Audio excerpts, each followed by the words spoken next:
গুৱাহাটীৰ এই যে বানপানী এই বানপানী মুক্ত কৰাৰ ক্ষেত্ৰত বিভিন্ন কাৰ্যপন্থা আমি লৈছিলো। তাৰ ভিতৰত এটা কাৰ্যপন্থা হ'ল যে যেতিয়া পাহাৰৰ পৰা শিল বালিসমূহ নামি আহে সেই বালিসমূহ ৰখাবৰ কাৰণে আমি কিছুমান সিল ট্ৰেপ বনাওঁ, য'ত আহি পানীটো বা বোকা পানীটো সোমাই বোকাটো তাত মানে ৰৈ যায়। এই ধৰণৰ সিল ট্ৰেপ বনোৱাৰ ক্ষেত্ৰত তেখেতসকলৰ যি ঠাইত আছে তাৰ ওচৰতে এটা জেগা আমাক সুবিধা কৰি দিছিল। সেই জেগাত আমি সিল ট্ৰেপটো বনালোঁ। মই এই চেগতে গুৱাহাটীৰ বহু এনেকুৱা মানুহ পাওঁ যিসকলে নিজৰ ৱালখনো সামান্যতম এৰি দিবৰ কাৰণে বহুত টান পায়, কিন্তু যাৰ কাৰণে বহু ৰাইজে জীয়াটো ভুগিব লগা হয়। কিন্তু আজি এই ধৰণৰ স্বেচ্ছাসেৱী সংগঠন এটাই তেনেকুৱা ডাঙৰ সিল ট্ৰেপ এটা বনাব খোজোতেও ৰাইজৰ স্বাৰ্থত জনসাধাৰণৰ স্বাৰ্থত যি ধৰণে আগবাঢ়ি আহি কাম কৰিছে সঁচাকৈ সেইটো প্ৰশংসা কৰিবলগীয়া। আৰু সেই কথাখিনি আদৰ্শখিনি আমাৰ গুৱাহাটীবাসী যিসকল ৰাইজে এতিয়া বিভিন্ন কাৰণত বিশেষকৈ এই ধৰণৰ এনক্ৰচমেণ্ট বা এই ধৰণৰ নলা নৰ্দমাসমূহ বন্ধ কৰি দিয়াৰ পৰিৱেশত আছে, য'ত আমি বিচাৰোঁ অন্তত ক'ৰবাত আধা ইঞ্চি 6 ইঞ্চি 1 ফুট 2 ফুট যাতে এৰি দি এই ধৰণে আমাক অলপ সহায় কৰে, য'ত তেওঁলোকৰে নিজৰ সুবিধা হ'ব। আৰু আমিতো আশা ৰাখিছোঁ যে ৰাইজে ইয়াৰ পৰা এখেতসকলৰ পৰা এই কথাখিনি শিকক যে আমি এবাৰ অনুৰোধ কৰিছিলোঁ যে আপোনালোকৰ এই ঠাইখিনিত আমি এটা সিল ট্ৰেপ বনাম।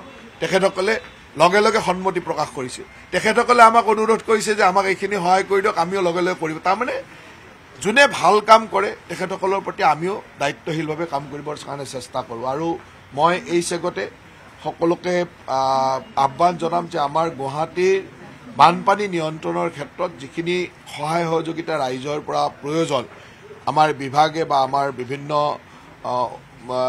অনুষ্ঠান বা আমাৰ GMDA GMC এইবিলাকে গৈ পায়, সেই ক্ষেত্ৰত সকলোৱে যাতে অকণমান সহায় কৰে তাৰ কাৰণে আহ্বান জনাইছোঁ। যোৱাকালিৰ পৰা আজিলৈকে আমি যদি চাওঁ তেনেহ'লে বৰষুণৰ ফলত কথাটো এনেকুৱা যে যোৱাকালিৰ পৰা আজিলৈকে যিটো হাৰত বৰষুণ পৰিছে আপোনালোকে জানে যে আগতে এনেকুৱা বৰষুণ হ'লে চাৰিওফালে গোটেই গুৱাহাটীখনে স্তব্ধ হৈ গৈছিলে। এতিয়া অন্তত যোৱা বছৰৰ আমি যিখিনি কষ্ট কৰিছিলোঁ বা আমাৰ ডিপাৰ্টমেণ্টে পৰিকল্পিতভাৱে যিখিনি কাম কৰিছিলে তাৰ ফলত এটা অংশ এতিয়া আহ যাহ কৰিব পৰা হৈছে। এতিয়া যদি আপুনি GS ৰোডত যায়, GS ৰোড সুন্দৰভাৱে চলি আছে। আপুনি AGP অফিচৰ কাষত যাওক, তাত চলি আছে। মালিগাঁও বা সেই পাৰ্টটো গোটেই পাৰ্টটোৰ পানীখিনি ওলাই যোৱাৰ যিবিলাক ড্ৰেইন আমি ক্লিয়াৰ কৰিছিলোঁ তাত আমি সফলতা অৰ্জন কৰিছোঁ। কিন্তু আমি এটা ক্ষেত্ৰত সফলতা হোৱা নাই, সেইটো হ'ল মেঘালয়ৰ পৰা নামি অহা পানী যি অঞ্চলসমূহলৈকে আহে তাত আমি যথেষ্ট কষ্টৰ সন্মুখীন হৈছোঁ বা আহুকালৰ সন্মুখীন হৈছোঁ। মেঘালয়ৰ পৰা এটা বৃহৎ পৰিমাণৰ পানী নামি আহে খানাপাৰা বা কইনাধৰা এই গোটেই পাৰ্টটোত। আমি তাত দুটা পৰিকল্পনা কৰিছিলোঁ যে কইনাধৰাৰ পৰা আমি গুৰুদ্বাৰা হৈ পামহি হৈ দীপৰ বিল হৈ ব্ৰহ্মপুত্ৰলৈ এটা চেনেল আমি ডেভেলপ কৰি আছিলোঁ। সেইটো সম্পূৰ্ণ হ'লে এই সমস্যাৰো কিছু সমাধান হ'ব। ঠিক তেনেদৰে খানাপাৰাৰ পৰা আমাৰ PNRD অফিচৰ বেকফালেৰে জুৰিপাৰ হৈ শিলহাকো হৈ বন্দাজান হৈ ব্ৰহ্মপুত্ৰলৈ এটা চেনেল আমি ডেভেলপ কৰি আছোঁ। এই দুটা চেনেল ডেভেলপ নোহোৱালৈকে এই সমস্যাটো সমাধান কৰা সম্ভৱ নহয়, কাৰণ ইমান বেছি পৰিমাণে পানী নামি আহে পাহাৰৰ পৰা। আপোনালোকে যদি খানাপাৰাত এতিয়া পৰিৱেশটো চাই, যোৱা ৰাতিৰ পৰা যি ধৰণৰ পানী নামি আহিছে এই দুটা ৰাস্তাৰে, এতিয়া সেই পানী আগতে নেশ্যনেল হাইৱে ক্ৰছ কৰি টাউনত সোমাই গৈছিলে। আনকি যোৱাকালি আজি ৰাতিপুৱাও সেই পানী টাউনত সোমাই গৈছে। ইমান বেছি পানী আহিছে টাউনত সোমাই গৈছে। এতিয়া আপোনালোকে আজিৰ এই সময়তো যদি চাই, আমাৰ GMC আৰু GMDA এতিয়া ত্ৰিপুৰা ৰোডৰ ওপৰত মানে নেশ্যনেল হাইৱেৰ ওপৰত তেওঁলোকে বালিৰ বান্ধ বান্ধি আছে যাতে নেশ্যনেল হাইৱেটোৰে পাৰ হৈ পানী যাব নোৱাৰে। তাৰমানে নেশ্যনেল হাইৱেৰ এইটোফালে ইমান পাহাৰৰ পৰা পানী নামিছে যে সেই পানীখিনি এটা চিটিৰ মাজলৈ সোমাই যাব বুলি তাত অলৰেডি সোমাইছে কিছু পৰিমাণে, তাত বান্ধ দি আছে। গতিকে এই পানীখিনি ইমান বেছি পৰিমাণে আহে, তাৰ কাৰণে এটা খুব ডাঙৰ ড্ৰেইনেজৰ প্ৰয়োজন। আৰু সেই ড্ৰেইনেজৰ পৰিকল্পনা আমি কইনাধৰাৰ পৰা পামহি হৈ দীপৰ বিল হৈ কৰিছোঁ, আৰু খানাপাৰাৰ পৰা জুৰিপাৰ হৈ শিলহাকো হৈ বন্দাজান হৈ এটা কৰিছোঁ। কিন্তু এইখিনি কাম কাৰণে সময় লাগিব। এতিয়া কেঁচা ড্ৰেইন আমি খান্দি দিছোঁ, কিন্তু সেই কেঁচা ড্ৰেইন বা সেই সৰু ড্ৰেইনেৰৰ পৰিবহণ ক্ষমতাটো ইমান নহয়। তাৰোপৰি আজি পানী হৈ থকা অঞ্চলটো হ'ল হাতীগাঁও, ৰুক্মিণী গাঁও, বশিষ্ঠপুৰ। এই অঞ্চলবিলাক পানীত পূৰা ডুব গৈ আছে, কাৰণ তাৰ পৰা যিটো পানী ওলাই যোৱা যিটো ৰাস্তা, আমাৰ যিটো লখিমীজানেৰে পানী ওলাই যায়, সেই লখিমীজানৰ গোটেই ওলাই যোৱাৰ যিটো ব্যৱস্থা, সেই ব্যৱস্থাটো যথেষ্ট কম। আৰু তাত ইমান পানী জমা হৈছে যে সেইটো আমি ওলাই দিব পাৰোঁ, কাৰণ তাৰ পৰা ওলাই যোৱা পানীটো এটা পানীৰ অইল পাইপলাইন আছে, সেই অইল পাইপলাইনত গৈ ব্লক হৈ যায়। আৰু অইল পাইপলাইনৰ এটা লেভেললৈকে আমি হাত দিব পাৰোঁ, কাৰণ তাত এটা মানে বহুত মানে দুৰ্ঘটনা ফ্ৰম এৰিয়া, গতিকে তাত যিকোনো ধৰণৰ কাম আমি কৰিব নোৱাৰোঁ। পাম্পেৰে আমি চেষ্টা কৰিছোঁ, আজি বিভিন্ন পাম্প আমি চলাই আছোঁ, চাওঁ, কিন্তু এনেকুৱা ধৰণৰ পানী হ'লেতো এইকেইটা অঞ্চল যথেষ্ট কষ্ট আছে। আজিও ৰাতিপুৱা মই ৰুক্মিণী গাঁৱৰ জনসাধাৰণৰ লগত কথা পাতিছিলোঁ, তেখেতসকল মোৰ তাত আহিছিল আৰু তেখেতসকলে কিছুমান সা সুবিধা বিচাৰিছিল, মই লগে লগে সেইখিনি কৰি দিছোঁ। এতিয়া তেওঁলোকৰ মানে এটা আমি নডেল অফিচাৰ প্ৰত্যেকখন অঞ্চলৰ কাৰণে একোটা নডেল অফিচাৰ দিছোঁ, নহ'লে ৰাইজেও কাক বিচাৰি থাকিব, কি সমস্যা হয়, কোনোবাটো হয়তো মানে PWDৰ সমস্যা, কোনোবাটো ৱাটাৰ ৰিচোৰ্চৰ সমস্যা, কোনোবাটো GMDৰ, কোনোবাটো GMCৰ, তেওঁলোকৰ কাৰণে এইবিলাক অসুবিধা। সেইকাৰণে প্ৰত্যেক অঞ্চলতে একোটা নডেল অফিচাৰ আজি দিব দিছোঁ। আমাৰ মানে ৰুক্মিণী গাঁৱৰ অঞ্চলৰ বাসিন্দাসকলৰ কাৰণে আমাৰ ৰংগমঞ্চৰ হাউচিঙৰ ৰংগমঞ্চৰ তাত অলপ ৰিলিফ বা তাত তেওঁলোকে ওখ ঠাইত যাতে অন্ততঃ যিবিলাকৰ গ্ৰাউণ্ড ফ্ল'ৰৰ ভিতৰত পানী সোমাই গৈছে তেওঁলোকৰ সুবিধাৰ কাৰণে এইখিনি কামো কৰিব দিছোঁ। আমাৰ আয়ুক্ত ডাঙৰীয়াই সেইখিনি কৰি আছে। গতিকে সমস্যাৰ লগত আমি অলপ যুঁজিব লাগিব, কিন্তু আমাৰ এটা দীৰ্ঘম্যাদী পৰিকল্পনা আছে। সেই পৰিকল্পনাত যদি সকলোৱে সহায় কৰে, চৰকাৰেতো কৰিবই, কিন্তু তাৰ লগে লগে ৰাইজৰ অলপ সহায় লাগিব। যেনেকৈ এতিয়া ৰুক্মিণী গাঁৱৰ পানী ওলাবৰ কাৰণে লখিমীজানৰ সেই অংশটো খান্দিবই লাগিব। বশিষ্ঠপুৰৰ পানী ওলাবৰ কাৰণে যিটো মৰা নদী আছিল, সেই মৰা নদীটো এনক্ৰচমেণ্টটো খান্দিবই লাগিব, তাক বাহিৰে বিকল্প নাই। এতিয়া ৰাইজে তাত সহায় কৰিব লাগিব। ৰাইজে যদি তাত সহায় কৰে, আৰু সহায় নকৰিলে আমি পিছলৈকে গৈ হয়তো ডিজাষ্টাৰ মেনেজমেণ্ট এক্ট লগাই হ'লেও আমি কামবিলাক কৰাব লাগিব। সেইকাৰণে ৰাইজক মই আজি আহ্বান জনাওঁ যে ৰাইজে এই ক্ষেত্ৰত সহায় জনাওক। আজি পিপুলছ ফৰ এনিমেলৰ দৰে এটা স্বেচ্ছাসেৱী সংগঠনে যি ধৰণৰ উদাৰতা দেখালে যে চিল ট্ৰেপ এটা বনাব লাগে, তেওঁলোকে এবাৰো যথেষ্ট সংখ্যক মাটি তেওঁলোকে আমাক চিল ট্ৰেপ বনাবৰ কাৰণে দিছে। কিন্তু কিছুমান মানুহ এনেকুৱা আছে যে বাউণ্ডেৰীৰ অকণমান ৱালখনত অকণমান আচৰ লাগিলে একেবাৰে হাহাকাৰ লগাই দিয়ে। আমাৰ বিষয়া কৰ্মচাৰীক একেবাৰে খেদি পঠায়, বিভিন্ন বেয়া বেয়া ব্যৱহাৰ কৰে, তেনেকুৱা ঘটনাও গুৱাহাটীত ঘটে। সেইকাৰণে মই আজিৰ দিনটোত এই কামটো কৰাৰ এইটোৱে যে এই ব্যতিক্ৰমী কামৰ পৰা তেওঁলোকে অলপ শিক্ষাটো লওক, যে এটা স্বেচ্ছাসেৱী সংগঠনে ইমান ডাঙৰ চিল ট্ৰেপ এটা, আপোনালোকে পিছফালে চাই আহিব চিল ট্ৰেপটো বনি আছে, ইমান ডাঙৰ চিল ট্ৰেপ এটা বনাবলৈ ইমানখিনি মাটি এৰি দিবৰ কাৰণে এবাৰো চিন্তা কৰা নাই। হুৱেৰাজ আমাৰ একোজন আধ্যবন্ত মানুহে অকণমান ৱালখন অকণমান লাগিলেই তেওঁলোকে হাহাকাৰ কৰি উঠে। সেইকাৰণে আজিৰ দিনটোত মই তেখেতসকলক এই কথাটো আপোনালোকেও দেখাওক, পিছফালে গৈ পেলাই চিল ট্ৰেপটো কিমান ডাঙৰ বনিছে, কিমান মাটি তেওঁলোকে আমাক সহায় কৰিছে, সেই কথাবিলাক অকণমান ৰাইজক দেখালে ৰাইজেও অলপ অনুপ্ৰাণিত হওক যে আমি গুৱাহাটীৰ বানপানী নিয়ন্ত্ৰিত কৰিবৰ কাৰণে, নোহোৱা কৰিবৰ কাৰণে আমিও কিবা এটা কৰিব লাগিব। অন্ততঃ বশিষ্ঠপুৰৰ যিটো পুৰণা মৰা নদী আছে আৰু লখিমীজানৰ এনক্ৰচমেণ্টখিনিৰ ক্ষেত্ৰত তাত আমাক ৰাইজে সহায় কৰিব লাগিব, নহ'লে সেই অঞ্চলটোক একেবাৰে পানীমুক্ত কৰাটো সম্ভৱ নহয়।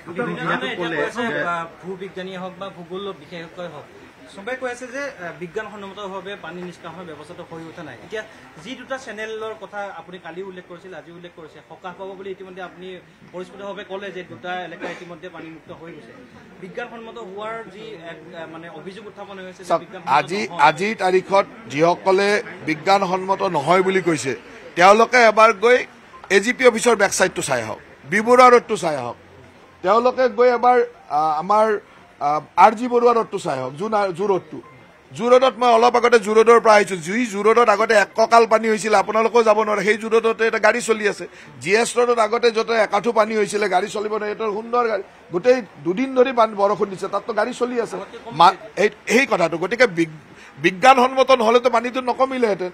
আৰু সেইসকল মানুহে আমাক দিয়া উপদেশ মতে কাম কৰিছিল। এতিয়া সেইসকলে যিটো উপদেশ ইয়াতে দিছে, কাৰণ ইয়াৰ কাৰণে আমি যথেষ্ট ছাৰ্ভে কৰিছোঁ, তাৰ লগত আমাৰ টাউন এণ্ড কাণ্ট্ৰি প্লেনিঙৰ গ্ৰেডিয়েণ্ট ছাৰ্ভে হৈছে, কোনফালে পানীত শ্লোপ আছে, কোনোবাটো পানী, এতিয়া ৰুক্মিণী গাঁৱৰ পানী আমি একেলগে দুইফালে ডাইভাৰ্ট কৰিছোঁ। এটা ডাইভাৰ্চন আমি যেনেকৈ হাতীগাঁৱৰ ফালেৰে কৰিছোঁ, এটা ডাইভাৰ্চন আমাৰ জনসংযোগৰ অফিচৰ কাষেৰে পিছফালেৰে আনি আমি আকৌ পিকপো পইণ্টৰে শিলহাকলৈ ডাইভাৰ্ট কৰিছোঁ, যে এটা পানী ভৰলু হৈ বেলেগকৈ ওলাই যাব, এটা শিলহাকো হৈ ওলাই যাব, তেনেকৈ দুইফালে ডাইভাৰ্চন কৰিছোঁ। গতিকে পানীৰ যিটো মানে গতি বা যি ধৰণে আহিছে তাক আমি লক্ষ্য কৰি, আৰু এইটো হ'ল যোৱা ৩-৪ বছৰৰ আমাৰ এক্সপিৰিয়েঞ্চৰ বা আমাৰ বাস্তৱ অভিজ্ঞতা প্লাছ যোৱা ৩-৪ বছৰে বিভিন্ন সংস্থাই দিয়া বিভিন্ন উপদেশ পৰামৰ্শ লৈ কৰিছোঁ। এতিয়া পৰামৰ্শ যদি বিজ্ঞানসন্মত নহ'লহেঁতেন তেতিয়া এতিয়া বিবৰুৱা ৰোডত ডুবি থাকিব লাগিছিল, RG বৰুৱা ৰোডো ডুবি থাকিব লাগিছিল, চানমাৰীও ডুবি থাকিব লাগিছিল, মালিগাঁও ডুবি থাকিব লাগিছিল। এতিয়াতো সেইটো নাই, তাৰমানে তাত ক'ৰবাত সফল হৈছোঁ, গতিকে ইয়াতো সফল হ'ম।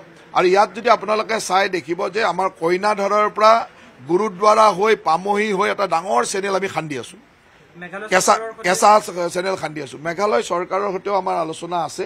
অহা 2 তাৰিখে মেঘালয় চৰকাৰৰ মুখ্যমন্ত্ৰী ডাঙৰীয়া থাকিব, আমাৰ মুখ্যমন্ত্ৰী পৰ্যায়ত সভা হ'ব। তাত এই ধৰণৰ আমাৰ পাহাৰৰ পৰা নামি অহা পানী আৰু সীমা সমস্যা দুয়োটাৰ বিষয়ে আলোচনা হ'ব। গতিকে এই আলোচনাটো আমি ভাবোঁ যে দুয়োখন চৰকাৰৰ মাজত আলোচনা কৰিলে এটা ফলপ্ৰসূ সিদ্ধান্ত আহিব। কিন্তু কথাটো এইটোৱে যে গোটেই মেঘালয়ৰ আমাৰ গুৱাহাটীৰ ওচৰত থকা পাহাৰবিলাক ইমান বেছি পৰিমাণত খনন হৈছে, যাৰ যোৱাকালি মই তথ্যচিত্ৰ একদম ছেটেলাইট ছবিয়ে দি দিছোঁ যে 2010 চনত কি আছিল আৰু 2025 চনত কি। আপোনালোকে ইয়াত থিয় হৈ আছে, অকণমান আগত জুৰিপাৰলৈকে গৈ চাওক, এতিয়া দেখিব যে গোটেই গোবৰ পানী, গোবৰৰে ভৰ্তি হৈ পানী আহি আছে। এতিয়া মেঘালয়ৰ পাহাৰত তেনেকুৱা গৰুৰ খুঁটি আছে, সেই গৰুৰ খুঁটিবিলাকত গোবৰ থাকে আৰু এই মেঘালয়ৰ পানীৰ লগত গোটেই গোবৰটো আহি যায়। আমি চিল টেপ তাত লগাইছোঁ, চিল টেপত বালিটো ৰৈ যায়, গোবৰটোতো ৰৈ নাযায়, গোবৰটো উপঙি আহি যায়। এতিয়া গোটেই জুৰিপাৰটোত যদি চাই আপুনি গোটেই গোবৰৰ পানী দেখিবলৈ পাব। আৰু গোবৰৰ পানী দেখিলে বুজিব লাগে যে পানীটো ক'ৰ পৰা আহিছে। এইটো দেখ গমেই পায় যে এইটো মেঘালয়ৰ পাহাৰত গৰু খুঁটিবিলাক আছে, তাৰ পৰাই আহিছে। গতিকে ই বিজ্ঞানসন্মত। আমিও গুৱাহাটীত বহু বছৰ থাকিলোঁ, গোটেই অঞ্চলটো দেখিলোঁ, গুৱাহাটীৰ পানী নোহোৱা সময়ো দেখিছোঁ, হোৱা সময়ো দেখিছোঁ, আৰু বিভিন্ন ঠাইত ক'ত ক'ত কমি গৈছে সেইটোও দেখিলোঁ। এই কথাবিলাকৰ পৰা মই যিটো বুজিছোঁ, আমি যিটো সিদ্ধান্ত লৈ এতিয়া কাম কৰি আছোঁ সেইটো 100% বিজ্ঞানসন্মত বুলি মই ভাবোঁ, আৰু ই বহু অভিজ্ঞ মানুহে দিয়া পৰামৰ্শ। যিবিলাক এতিয়া বানপানীৰ প্ৰভাৱিত অঞ্চল আছে, তেওঁলোকৰ স্থানীয় লোকসকলৰ বাবে শেহতীয়াকৈ কিবা ব্যৱস্থা আপোনালোকে কৰিছে নেকি? ধৰক সাহায্য শিবিৰ বা তেওঁলোক এই ক'লোৱে দেখোন, ৰুক্মিণী গাঁৱৰ লোকসকলৰ গ্ৰাউণ্ড ফ্ল'ৰত থকা লোকসকলৰ প্ৰগ্ৰেম হৈছিলে। আমি আমাৰ হাউচিঙৰ যিখন ৰংগমঞ্চৰ তাত ঘৰ আছিলে, তাত আমি ইতিমধ্যে তেওঁলোকক আহিবৰ কাৰণে কৈছোঁ। আয়ুক্ত ডাঙৰীয়াক মই ৰাতিপুৱাই নিৰ্দেশনা দিছোঁ যে তেখেতে লাগি আছে, তাত ৰিলিফ কেম্প বা বিধৰণৰ ব্যৱস্থা লাগে সেই সুবিধাখিনি কৰি দিব। কিছুমান মানুহ আহিব নোখোজে, কিন্তু যিসকলে আহিব খোজে তেওঁলোকক তাত ব্যৱস্থা কৰিব দিছোঁ।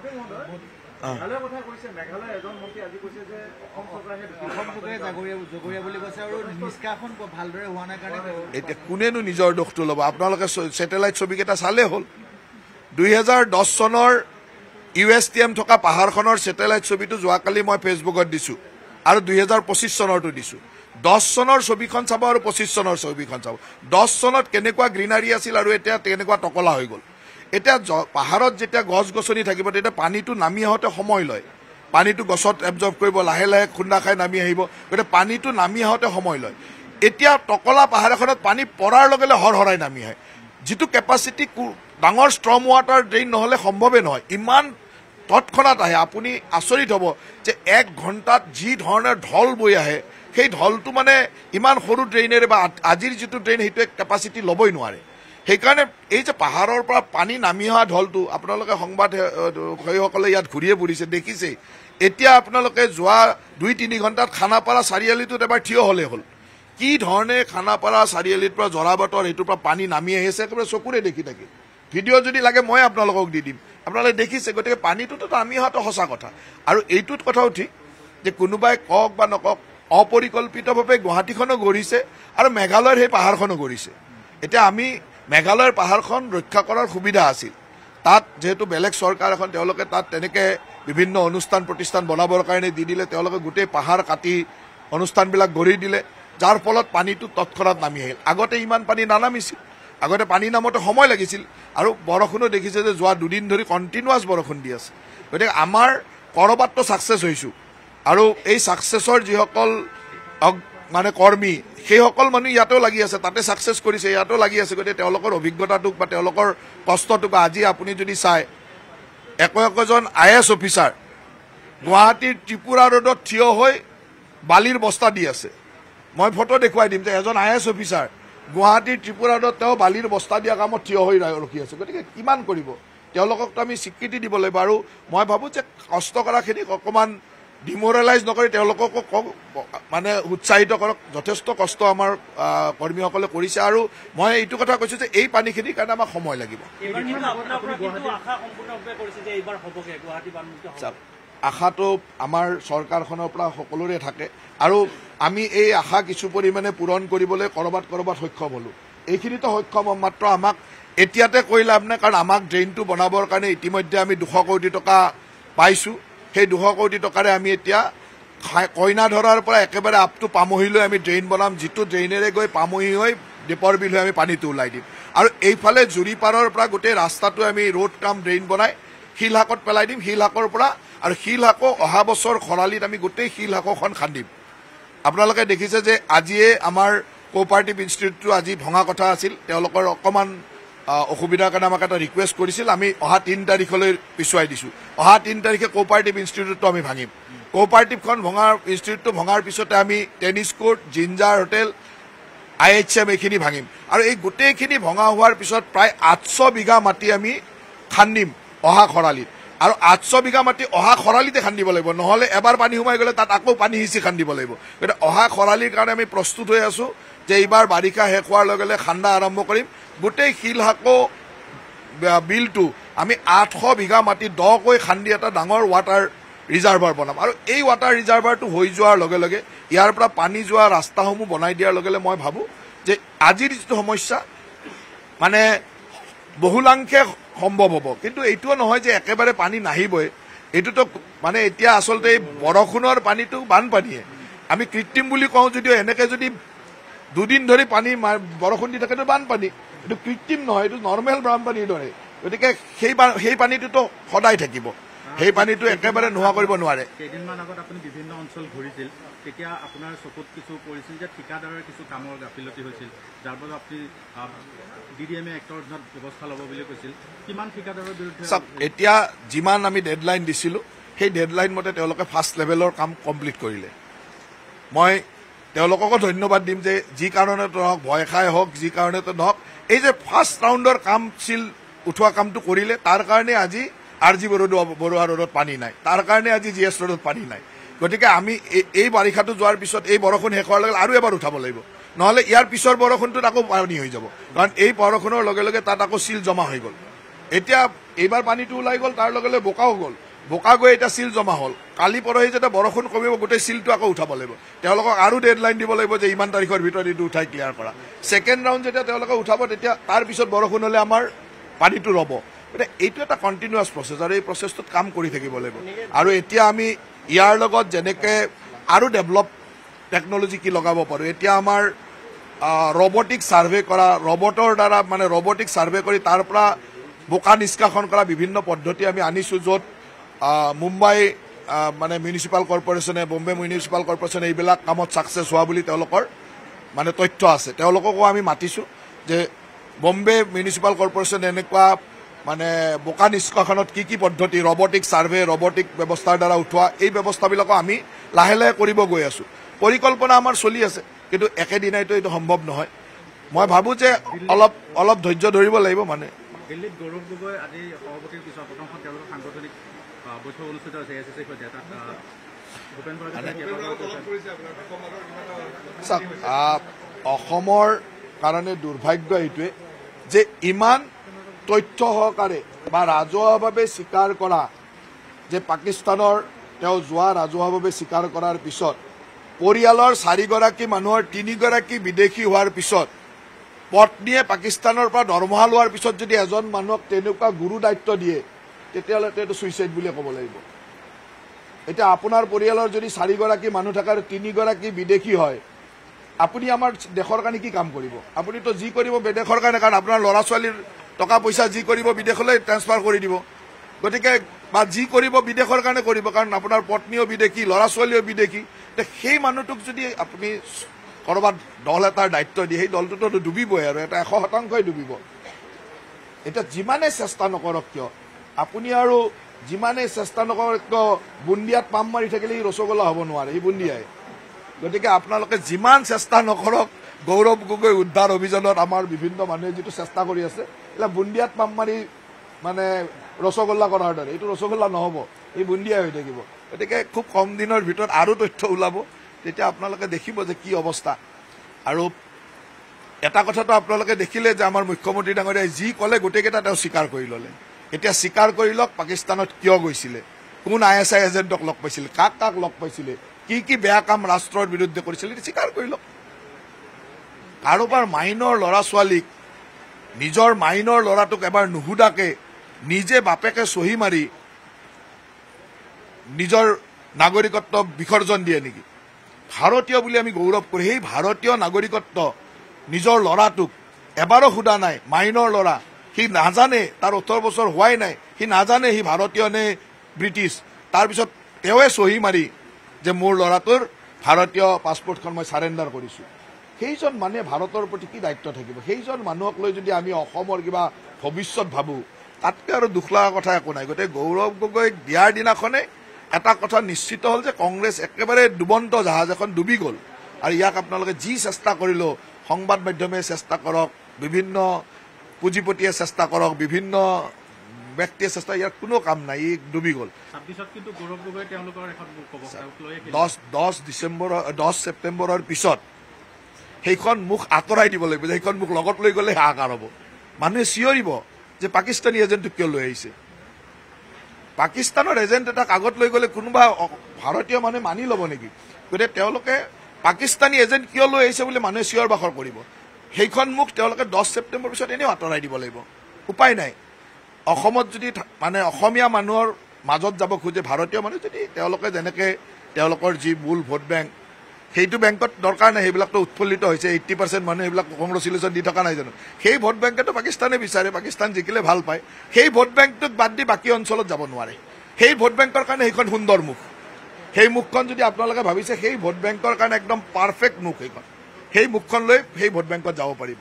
কিন্তু অসমৰ ৰাইজেতো সেই ভোট বেংকেৰে অসমত আপুনি দিব নেকি চৰকাৰ বনাব? সেই ভোট বেংকক লৈ আপুনি বিচাৰে নেকি তেনেকুৱা মানুহ এই দিছপুৰত দপদপাই থকা? নিশ্চয় নিবিচাৰে। গতিকে অসমৰ মানুহে কোনেও নিবিচাৰে। দিছে, ক'ৰবাত দিছে, যেনেকৈ যি এৰিয়াত আছে সেই এৰিয়াৰ স্কুলবিলাকত ল'ৰা ছোৱালী যাব পাৰে। আজি মোক ৰুপিনীৰ গাঁৱৰ জনসাধাৰণেও কৈছিলে যে তাৰ মাউণ্ট ফ'ৰ্ট স্কুলখনৰ কৰ্তৃপক্ষক কৈ দিব লাগে। মই ইতিমধ্যে ডিচিক কৈ দিছোঁ যে য'ত উপায় নাই, ল'ৰা ছোৱালী আহিব নোৱাৰে। কিন্তু গোটেই গুৱাহাটীত দিয়াৰ প্ৰয়োজন এইকাৰণে নাই যে গুৱাহাটীৰ বাকী অংশত অহা যোৱা কৰিব পৰা হৈ আছে। ৰুক্মিণী গাঁও, ঘাটিগাঁও, ৱায়াৰলেছ এই পাৰ্টটোত অসুবিধা হৈছে, কিন্তু গুৱাহাটীৰ বাকী অংশততো অহা যোৱা কৰিব পৰা হৈ আছে। গতিকে বাকী অংশৰ স্কুলসমূহ বন্ধ দিয়াৰ কথা নাই। সেইকাৰণে আমি সামূহিকভাৱে জিলাখন বন্ধ দিয়া বা গুৱাহাটী চহৰখন বন্ধ দিয়াৰ কথা ভবা নাই। কিন্তু লোকেলি য'ত য'ত সেইকেইখন স্কুল আছে তেনেকুৱা স্কুলকেইখন আমি বন্ধ দিয়াৰ কাৰণে কৈছোঁ। বতৰৰ যিটো আগজাননী গোটেই ৰাতিটো মাৰিব বুলি মই অলপ আগতে তাতে ফৰকাষ্ট চাই আছোঁ মোবাইলত। ফৰকাষ্টত যিটো আহিছেতো খুব ভাল অহা নাই। গতিকে প্ৰকৃতিৰ লগত আৰু কিমান যুঁজিব? গতিকে প্ৰকৃতিৰ লগত মানি লোৱাৰ বাহিৰেতো আৰু উপায় নাই। আমি কেৱল সৈনিক হিচাপে কাম কৰিব পাৰোঁ, সিমানেই। যিমান মোৰ ডিপাৰ্টমেণ্টৰ, আমাৰ গোটেইকেইটা ডিপাৰ্টমেণ্টৰ যিমান কাৰ্যকৰ্তা আছে সকলোকে সৈনিক হিচাপে এতিয়া ৰাইজৰ সেৱাত কাম কৰিবলৈ মই অনুৰোধ জনাইছোঁ, সিমানেই কৰিব পাৰোঁ।